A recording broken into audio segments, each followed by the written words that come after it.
नमस्कार, आप सभी का हमारे चैनल जय गुरुदेव उत्तराखंड पर एक बार फिर से हार्दिक स्वागत है। जैसा कि आप सभी जानते हैं, हमारे चैनल पर विशेषांकों की श्रृंखलाओं का प्रसारण किया जा रहा है। तो आइए आपको लेकर चलते हैं आज के विशेषांक की ओर। चिंता एक ऐसा शब्द है जो अपने आप में कई सारे अनुभवों को समेटे हुए रहता है। जैसा कि आपने शास्त्रों में भी पढ़ा ही होगा कि चिंता और चिता ये दोनों शब्द आपस में परस्पर समान दिखते हैं, लेकिन दोनों में बहुत गहरा अंतर भी है। चिंता जो कि मनुष्य को, एक जीवित मनुष्य को जलाती है, यानी कि ऐसा व्यक्ति जो चिंताग्रस्त है वह जीवित होकर भी असंख्य बार भीतर ही भीतर एक चिता की तरह जलता रहता है। वहीं दूसरी ओर जो चिता है, चिता एक मृत शरीर को जलाती है, लेकिन उसमें कोई अनुभव नहीं है, कोई पीड़ा नहीं है। वह वही कार्य करती है जो कि किसी के प्रारब्ध के अनुसार तय होता है। लेकिन एक जीवित मनुष्य जो कि अंदर ही अंदर भीतर से निरंतर जलता रहता है, वह बहुत ही दुखदायी होता है। देखिए, चिंता होना एक स्वाभाविक सा अनुभव है, क्योंकि यह मनुष्य की प्रकृति भी है और इसके पीछे कई सारे कारण भी कार्य करते हैं। लेकिन चिंता को रोका जा सकता है। इसका पूरा एक निवारण है इस कार्य के लिए, क्योंकि यह सब मनोभाव से जुड़ा होता है। और ऐसा भी नहीं कहा जा सकता कि जीवन में किसी की चिंता नहीं आ सकती, क्योंकि मनुष्य जीवन में यदि हमने जन्म लिया है तो स्वाभाविक तौर पर सारे अनुभवों से एक बार या असंख्य बार गुजरना पड़ सकता है। लेकिन यह आपका एक जीवन में स्थायित्व का कारण नहीं होना चाहिए, क्योंकि कई सारे मनुष्य हम सभी के बीच ऐसे हैं जो चिंताग्रस्त होकर उसी को अपना स्थायी भाव मान लेते हैं।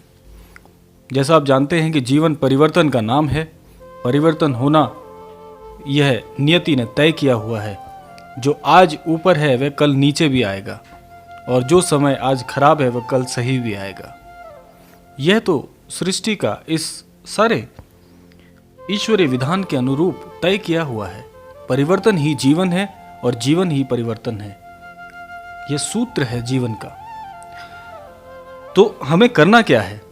चिंता तो आएगी, यह बात भी तय है, क्योंकि यदि हम कर्म कर रहे हैं तो कर्म अनुसार फल मिलेगा, और अच्छे कर्मों के साथ अच्छे अनुभव होंगे, बुरे कर्मों के साथ बुरे अनुभव होंगे, जो कि आपको चिंतामय करेंगे ही करेंगे। यह तय है कि जीवन में चिंता का आना कभी रुक नहीं सकता। लेकिन हम उस चिंता से अपने आप को दूर कैसे करें, आज इसी पर हम चर्चा करने वाले हैं। देखिए, जब भी आप कभी चिंताग्रस्त होते हैं तो आप एक नियम बना लीजिए। आप यह नियम बना लीजिए कि आप चिंता मुक्त सदैव रहेंगे। जो भी परिस्थिति में आज आप अपने आप को पाते हैं, वह परिस्थिति कभी समान नहीं होगी। यह बात आपको सबसे पहले, यह नियम अपने मस्तिष्क में सबसे पहले आपको लेकर आना है कि परिवर्तन होगा। यह नियति का नियम है, परिवर्तन होगा। अब दूसरा नियम आपने यह बनाना है कि जब भी आप अपने कर्म करते हैं, कोई भी कार्य अपने जीवन में करते हैं, तो उस पर आप अपना पूरा नियंत्रण रखिए। नियंत्रण अनुरूप किए हुए कार्यों पर कभी भी आपको किसी प्रकार का ग्रहण नहीं दिखाई देगा। यानी कि जब आप कोई भी कार्य करते हैं तो वह आपके पूर्ण नियंत्रण में होना चाहिए। उदाहरण के तौर पर, यदि आप किसी बैठक में हैं, किसी सभा में आप बैठे हुए हैं और आपके अनुरूप वहां पर कोई बात नहीं हो पा रही है, तो वहां पर आपको अपनी वाणी में नियंत्रण रखना होता है। यानी कि अगर आपको वहां पर दिख रहा है कि क्रोध की स्थिति उत्पन्न हो रही है, यह आपके नियंत्रण में होना चाहिए कि आपको उसमें क्रोध करना है या नहीं करना है, क्रोध करना है या चुप रहना है। यह होता है नियंत्रण। तो इसी प्रकार आप जब कोई भी कार्य करते हैं तो नियंत्रण के अनुरूप कार्य कीजिए। आप अपने कर्मों पर नजर बनाए रखिए और सदैव यह प्रयास कीजिए कि आपके द्वारा कोई भी कर्म बुरा नहीं होना चाहिए। यह सब एक प्रकार का चक्र है। आप जब देखते हैं कि आपके द्वारा किया गया कर्म अभी आपको सही लग रहा है, लेकिन बाद में वह अनुचित पाया जाता है और आपको बाद में पछतावा होता है, तो ऐसा कोई भी कर्म मत कीजिए जिसमें आपका नियंत्रण नहीं है। कर्मों पर नियंत्रण रखेंगे कर्मों पर अगर आप अपनी नज़रें बनाए रखेंगे और उसके अनुरूप कार्य करेंगे, उसके अनुरूप कर्म करेंगे, तो आपके कोई भी कार्य, आपके कोई भी कर्म कभी विफल, खराब और दूसरे के लिए पीड़ा उत्पन्न करने वाले नहीं होंगे।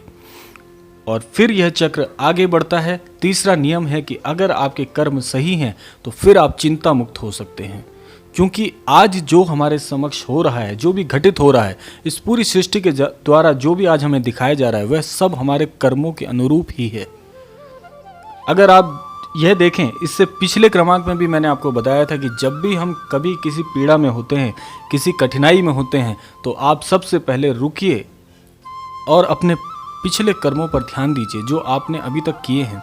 जो कठिनाई आज आपके सामने आई है, उसके पीछे अपने कर्मों के चक्र को देखिए, तो आप पाते हैं कि आज जो भी आपके समक्ष घटित हो रहा है, वह आपने ही तो किया था, वह आपके द्वारा ही तो मांगा गया था, चाहे वो कर्मों के द्वारा हो या किसी प्रकार से आपके लिए मांगी गई कोई इच्छा।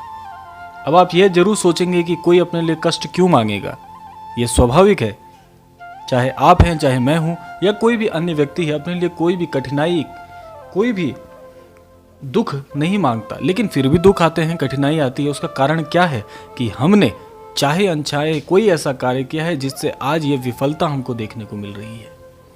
तो तीसरा नियम यही कहता है कि आपको अपने कर्मों पर नजर बनानी है और साथ साथ में उन कर्मों के लिए जो भी फल आने वाला है उसके लिए चिंता मुक्त रहना है। अपने मस्तिष्क को तैयार करना है कि नहीं, कर्म मैंने अच्छा किया है तो उसका फल भी अवश्य ही अच्छा आएगा।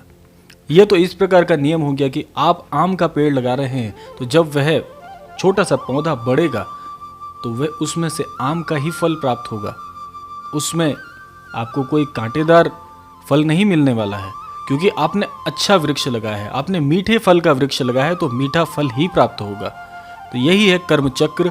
तो आप ऐसे समझ सकते हैं कि आप अपने कर्मों पर, अपने विधान पर, अपने द्वारा किए गए कार्यों पर नजर बनाएं, उन पर नियंत्रण रखें, आपको एक अच्छा फल प्राप्त होगा।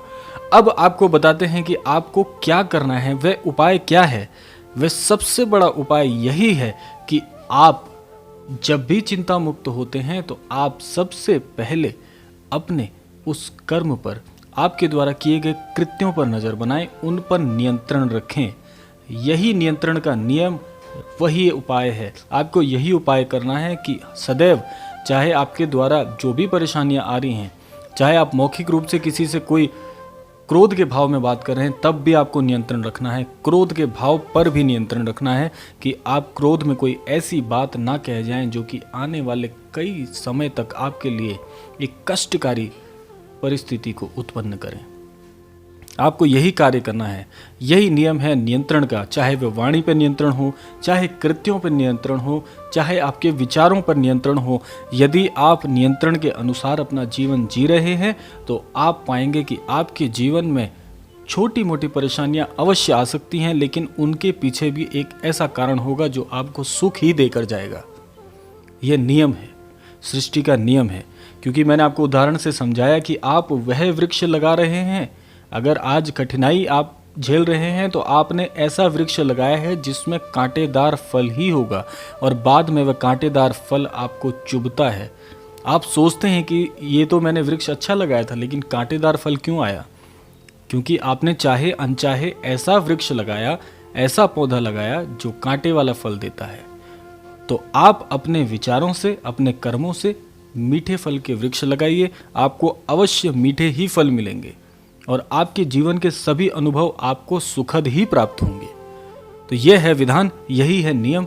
तो आशा करते हैं आज के क्रमांक से आपको बहुत अमूल्य जानकारी प्राप्त हुई होगी।